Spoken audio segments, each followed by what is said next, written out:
Cátedra de las Américas, un foro creado por la Organización de Estados Americanos con el apoyo de la Universidad San Martín de Porres, inicia un nuevo ciclo de conversatorios de la Cátedra de las Américas. En esta oportunidad, el tema a tratar será gobernabilidad democrática frente a la corrupción, rumbo a la 8ª Cumbre de las Américas. Para la realización de este conversatorio, hemos contado con la valiosa colaboración del Ministerio de Relaciones Exteriores del Perú. Nuestros invitados son el doctor Walter Gutiérrez, defensor del pueblo, el embajador Alan Wagner, presidente de Transparencia del Perú, el señor Jorge García, director del Departamento de Cooperación Jurídica de la OEA, y el señor Roberto de Michele, especialista del BID. Nuestro conversatorio estará dividido en 4 bloques, siendo el primero de ellos gobernabilidad democrática y corrupción. Estamos frente a una crisis de confianza del ciudadano frente a sus gobernantes. ¿Cómo enfrentamos esta situación y reformamos el sistema democrático? ¿Qué hacer? Cedo el uso de la palabra al embajador Alan Wagner para que nos dé sus comentarios al respecto. Muchas gracias. En primer lugar, muchas gracias por la invitación para participar en esta importante Cátedra de las Américas. Además, en un tema de gran actualidad, porque es, por lo menos en el caso del Perú, y estoy seguro que en muchos de los países de la región, la corrupción se ha convertido en el principal motivo de preocupación de la ciudadanía, conjuntamente con otro tema, por ejemplo, que es la seguridad ciudadana. Pero claramente la corrupción está en lo más alto de la agenda. Ahora, en relación con el primer tema que nos toca examinar, yo plantearía un enfoque basado en 3 aspectos. En primer lugar, la necesidad de instaurar la máxima transparencia en el Estado. En segundo lugar, la reforma del sistema de justicia a fin de erradicar la impunidad. Y en tercer lugar, impedir el uso de dinero ilícito en las organizaciones políticas y en las campañas electorales. Son 3 aspectos que, a nuestro modo de ver, en la Asociación Civil Transparencia, pero también en la Comisión Presidencial de Integridad, que tuve el honor de participar, hemos puesto mucho énfasis. En lo que se refiere a la máxima transparencia en el Estado, eso tiene que ver con asegurar mecanismos efectivos que permitan acceso a la información. Además, un sistema de ética pública que, de acuerdo con la propuesta que hemos hecho, tiene como eje central declaraciones juradas de intereses de los más altos funcionarios del Estado, pero a partir de ahí todo un sistema de ética pública. Luego, perfeccionar la ley de gestión de intereses en el caso del Perú, o sea, lo que se denomina el lobby, y también evitar la llamada puerta giratoria, estableciendo sistemas por los cuales los funcionarios no puedan gestionar intereses sobre temas que han sido objeto de su función pública. En lo que se refiere a la erradicación del sistema de impunidad, eso va a depender mucho de cada país, pero básicamente de lo que se trata es de lograr un sistema por el cual haya una justicia pronta y efectiva que permita sancionar los delitos que se cometen en el caso que nos ocupa de corrupción, pero también de otros delitos importantes.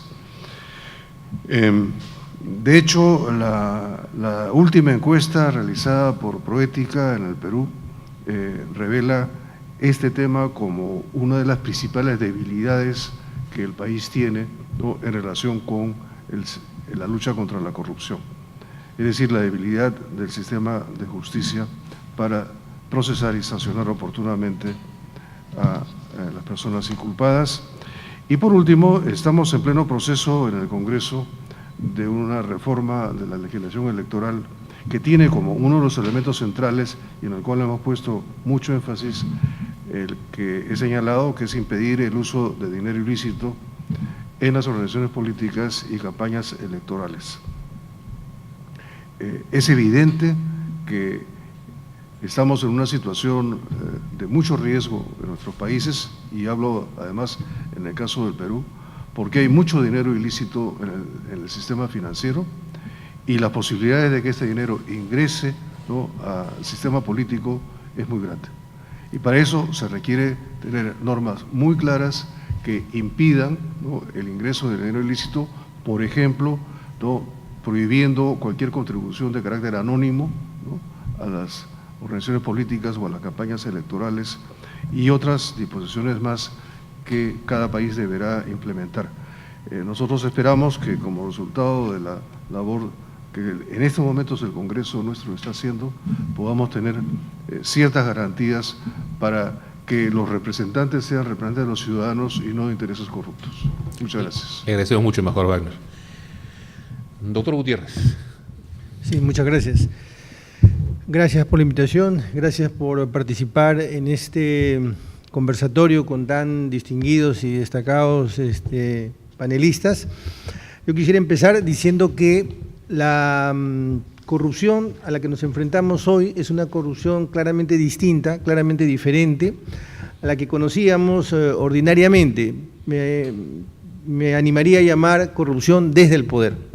Y digo que es corrupción desde el poder porque la corrupción que estamos viendo es una corrupción que solamente es posible cuando el poder económico puede maridarse con el poder político. De manera que este es un primer punto que me gustaría dejar sentado. Estamos hablando de corrupción desde el poder, pero no solamente esa corrupción. También hay lo que conocemos como la microcorrupción. Yo estoy totalmente de acuerdo con lo que acaba de señalar el embajador, que hay que reformar el sistema de justicia, que no cabe ninguna duda, que hay que tener un control sobre los dineros que ingresan a la política y hay que impulsar la transparencia. Pero me permitiría hacer algunos añadidos. El primero de ellos, necesitamos saber a qué nos enfrentamos, necesitamos conocer a qué nos enfrentamos. Y me da la impresión, o me corrijo, tengo la convicción de que el Perú no está generando información suficiente, sistematizando esa información para conocer cuáles son los patrones de corrupción. La corrupción en un ministerio como Transportes o Vivienda es muy diferente que la corrupción en el sistema de administración de justicia. Es muy diferente. La microcorrupción es muy diferente a la mediana o a la macrocorrupción. Entonces, todos estos formatos de corrupción requieren respuestas distintas. Entonces, un primer alcance sería, o un segundo alcance, perdón, sería: necesitamos generar información, necesitamos generar conocimiento para poder enfrentar la corrupción. Y hay también la corrupción de los invisibles, aquellos que no vemos, porque vemos a los que operan directamente, vemos a los funcionarios públicos, pero hace un momento el embajador hablaba de conflicto, de la gestión de intereses, pero también el conflicto de intereses de los asesores. Aquí en el Perú, el gobierno prácticamente ha debutado con un caso de ese tipo. Un asesor, es decir, un invisible que ni política ni administrativamente en la práctica tiene responsabilidad, pero sí participa en la toma de decisiones en actos que luego pueden ser corruptos. Entonces, esos conflictos de intereses es fundamental también regularlos. Entonces, sumándome a lo que ya ha planteado el embajador, añadiría que estamos hablando de una corrupción desde el poder, añadiría que tenemos que generar información para poder tener políticas públicas eficientes, y hay un conjunto, hay una agenda que el tiempo seguramente no me va a permitir en este momento, pero luego lo añadiré. Hay un conjunto de temas como el de los invisibles que necesitamos poner sobre la mesa. Muchas gracias, doctor Gutiérrez. Le cedemos la palabra al señor de Miquel, a ver, desde la perspectiva internacional del BID, ¿qué nos puede reflexionar al respecto? En primer lugar, igual que mis predecesores, muchísimas gracias por la invitación a esta tan importante cátedra. Usted plantea una pregunta muy importante para América Latina y el Caribe en este momento, que es la pérdida de confianza en las instituciones democráticas. La última encuesta de Latino Barómetro confirma que esos niveles de confianza siguen bajando en América Latina y el Caribe. y los estudios académicos también demuestran que la corrupción socava la legitimidad del Estado y en particular del Estado de Derecho. Entonces, este es un problema muy grande. La corrupción, entre los muchos efectos dañinos que tiene, hay uno en particular que es que consume confianza. Y la gente sabe cómo consumir confianza, pero es difícil producirla. Hay tres formas de producir confianza y de todas formas también tratar de limitar la corrupción. Dos han sido mencionadas por mis predecesores. La primera, asegurar que los funcionarios públicos estén blindados en un conjunto de reglas de ética que sean claras y precisas, fundamentalmente que apunten a los sistemas de conflictos de interés. Segundo, que los procedimientos de la administración pública sean simples, claros y transparentes en las decisiones que esos funcionarios públicos toman, en particular en el uso del patrimonio público o lo que se llama en la academia la transferencia de derechos de propiedad. A quién le toca una concesión, a quién le toca un contrato, a quién le toca un beneficio. Tercero, que los sistemas de información del Estado, en particular los contratos de grandes obras públicas, sean completamente abiertos y transparentes. Y un dato muy importante que están surgiendo de algunos de los casos recientes de corrupción, eso tiene que ser desde el momento que se preparan los pliegos de una licitación hasta que se entrega una obra completada.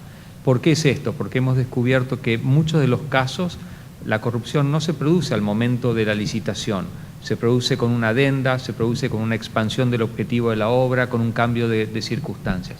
Entonces, la información abierta y transparente, y en particular el uso de la tecnología, para garantizar que uno pueda acceder a esa información en cualquier momento, ya sea un ciudadano, un competidor o un organismo de control, es fundamental.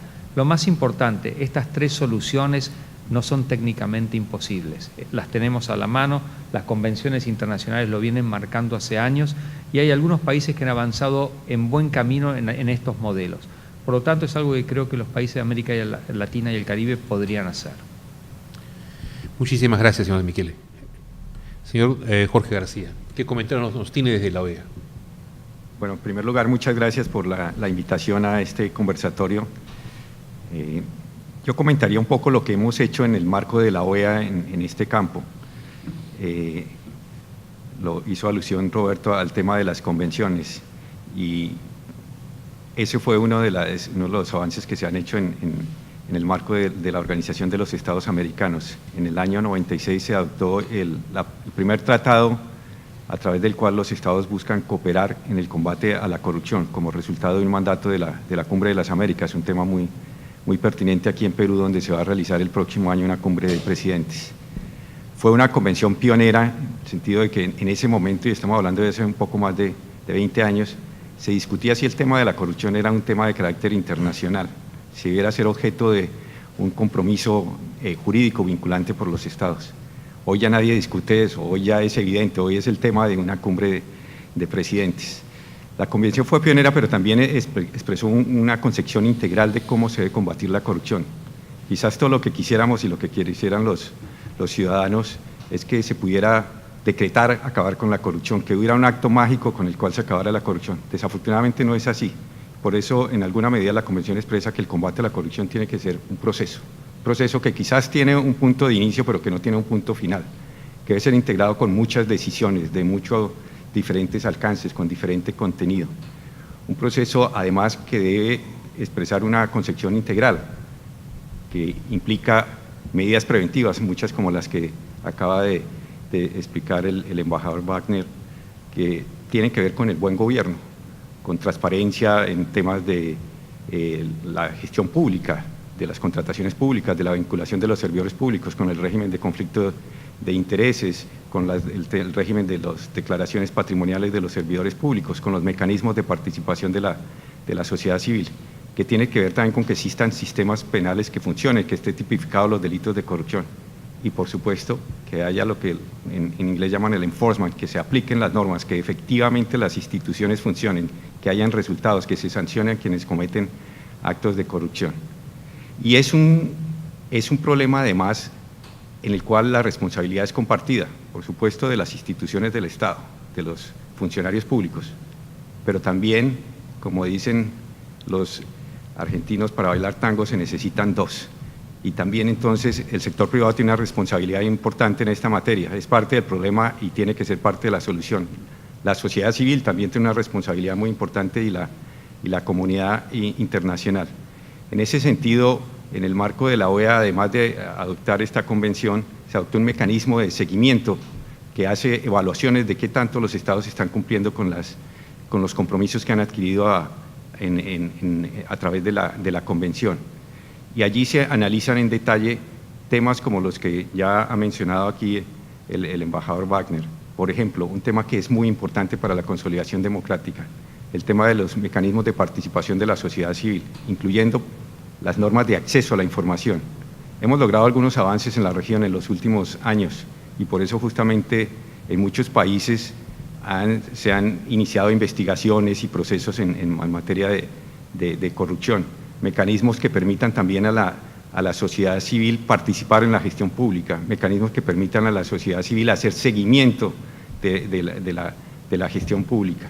Y también temas como los que se mencionaban de transparencia, en tener un buen régimen de integridad de los servidores públicos, el régimen de conflictos de intereses, en normas en materia de que efectivamente se presenten las declaraciones patrimoniales por los servidores públicos para prevenir, por ejemplo, o investigar, servir de base para las investigaciones en materia de enriquecimiento ilícito, o las normas en materia que permiten, por ejemplo, que exista un sistema de función pública profesional basada en el mérito. Esas son, entre otras, pues, el tipo de medidas en las cuales se deben de avanzar en los países de la región. Te agradecemos mucho. Muchísimas gracias, señor García. Ahora le vamos a dar a cada uno de ustedes un tiempo muy corto, 1 minuto, embajador Wagner, para unos comentarios relacionados a lo que hemos escuchado de los otros panelistas. Sí, me parece que lo que señalaba el defensor del pueblo sobre los corruptos menos visibles, ¿no? Es un tema que es muy importante, y también el distinguir los distintos tipos de corrupción que se dan en la sociedad y por consiguiente las medidas que hay que adoptar. Efectivamente no es lo mismo combatir la microcorrupción que la gran corrupción, ¿no? Ahora, la microcorrupción además está muy vinculada, en el caso del Perú y de muchos países de la región, a la informalidad en la economía. Eso es algo que también hay necesidad de examinar y de trabajar, ¿no? Por definición, quien actúa en la economía informal es una persona que no paga impuestos, por lo general no tiene una conciencia, ¿no?, de lo que es vivir en una sociedad organizada y no corrupta. Por consiguiente, hay no diría que una relación directa, pero sí hay un caldo de cultivo en la medida en que, por ejemplo, en el caso del Perú, el 70% de la población económicamente activa trabaja en el sector informal. Entonces, ahí ya tenemos un problema que hay necesidad de abordar. Muchas gracias. Muchísimas gracias. Defensor, en este breve minuto, sus reflexiones.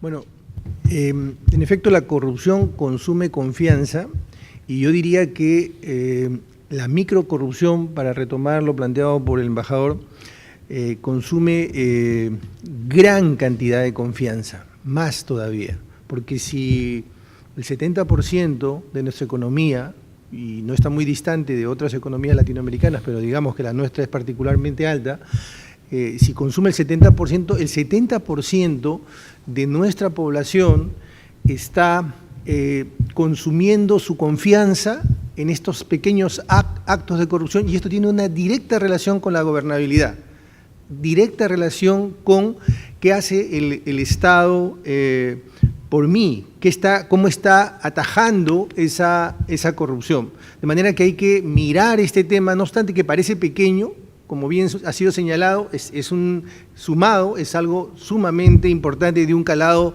enorme para la gobernabilidad del país. Y además, porque esto hace que los bienes públicos sean más caros.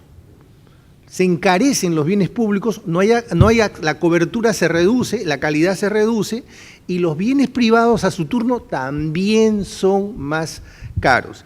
Entonces, Creo que hay que parar mientes en el tema de la microcorrupción. A menudo estamos pensando en la macrocorrupción, desde luego es importante, pero esto, la microcorrupción, necesitamos conocerla y necesitamos darle una respuesta. Muchísimas gracias, doctor Gutiérrez. Señor de Michele. Igual. Muchas gracias. Respondiendo a los comentarios de mis predecesores, además de las razones políticas y morales por las cuales nos importa el problema de la corrupción, porque la corrupción tiene un efecto devastador en el desarrollo y en la economía. El BID acaba de publicar un estudio en el que mostramos que existe una correlación muy fuerte, muy robusta, entre los indicadores de corrupción y la calificación de la deuda soberana de los países. Los países con mayor índice de corrupción pagan más por su deuda. Para los países en desarrollo, esta es la manifestación de que la corrupción les impide contar con recursos accesibles para sus mercados. ¿Cómo se resuelve esto? Además de las ideas muy buenas que me parece que hemos escuchado hasta aquí, creo que hay 2 o 3 cuestiones a tener en cuenta. La primera, el gran desafío de aquí adelante es mostrar la efectividad de las leyes que tenemos. Los países de América Latina y el Caribe han aprobado muchísimas leyes. Ahora hacen falta instituciones que las apliquen. Segundo, la tecnología nos puede ayudar muchísimo. Los países que han utilizado, por ejemplo, Uruguay, que está simplificando todos los trámites a través de la tecnología, Argentina, que está usando expedientes electrónicos, muestran caminos en los cuales la discrecionalidad y el uso de la información se hace abierto con el uso de la tecnología. Hace poco escribí un artículo en el cual yo soy relativamente optimista de lo que nos toca por venir, porque justamente creo que los ciudadanos de América Latina están poniendo una presión y una demanda sobre sus gobiernos que a la larga va a hacer que estas medidas se vuelvan efectivas. Muchas gracias. Doctor. Sí, un par de comentarios sobre lo que han dicho los colegas aquí. Uno, coincido con el defensor del pueblo en el sentido de que tenemos que tener datos mucho más robustos sobre el tema de la corrupción. El tema de la corrupción era un tema tabú hasta hace unos años, era un tema que no se investigaba, era un tema que en alguna medida se mantenía como oculto y por eso no había investigación con detenimiento en la materia. Muchos de los datos que hay sobre el problema de la corrupción siguen siendo datos de percepción, de encuestas, pero no son datos duros y tenemos que avanzar mucho más en el conocimiento de cuáles son efectivamente los problemas de corrupción, en dónde se están generando, cuáles son las causas y generar mecanismos de cooperación al interior de los estados y también entre los estados en esa materia, fortalecer lo que llamamos el intercambio de buenas prácticas, de desarrollos relevantes que hay en la materia, también fortalecer el intercambio de información sobre casos concretos, qué estamos aprendiendo de las investigaciones que se están realizando, cuáles han sido las dificultades que se han encontrado, qué nos están enseñando esas investigaciones y cómo debemos mejorar los procedimientos hacia adelante. Y también me parece que es muy válido lo que decía Roberto sobre el tema de que tenemos un gran desafío en la implementación de la legislación, no solo en la implementación de la legislación, sino que en las instituciones funcionen.